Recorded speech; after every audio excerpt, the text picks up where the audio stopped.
फटाफट से मैं तुम्हें बताती हूँ क्लास 10th डेवलपमेंट चैप्टर के बहुत ही इंपॉर्टेंट क्वेश्चन जो कि बोर्ड एग्जाम में आने के बहुत ज्यादा चांसेस होते हैं और बहुत ही इंपॉर्टेंट क्वेश्चन है ये। फटाफट से देख लेते हैं। पहला जो क्वेश्चन है वो है सस्टेनेबल डेवलपमेंट। ठीक है, ये जो क्वेश्चन है ये बहुत इंपॉर्टेंट क्वेश्चन है।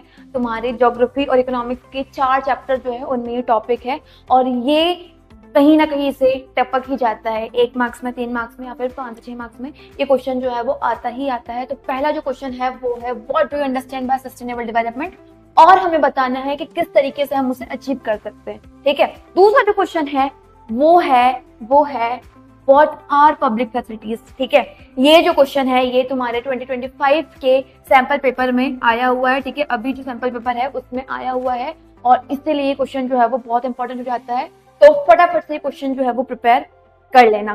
तीसरा जो क्वेश्चन है वो है हमारे पास different people have different goals of development, explain the statement.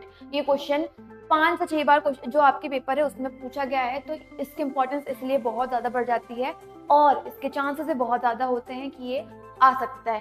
ठीक है, नेक्स्ट जो आता है वो मेरे पास आता है explain the 5 indicators other than income. ठीक है, इनकम के अलावा 5 और कौन से इंडिकेटर है जो हमें डेवलपमेंट एक कंट्री का बताते हैं। ये क्वेश्चन बहुत इंपॉर्टेंट है और इसे प्रिपेयर करके ही जाना। ठीक है, नेक्स्ट जो है तुम्हारा वो है compare the development level of Kerala and Haryana. ठीक है, ये डाटाबेस क्वेश्चन जो है वो अब तुम्हारे पेपर में ज्यादा से ज्यादा पूछने लग गए हैं। ठीक है, पहले जो है वो थ्योरेटिकल क्वेश्चन जो है वो पूछते थे, लेकिन अब जो है वो ज्यादा से ज्यादा डाटाबेस क्वेश्चन जो है वो पूछने लग गए हैं। इसीलिए किसी भी चैप्टर की डिफरेंसेस और डाटाबेस क्वेश्चन जो है वो ना भूलना।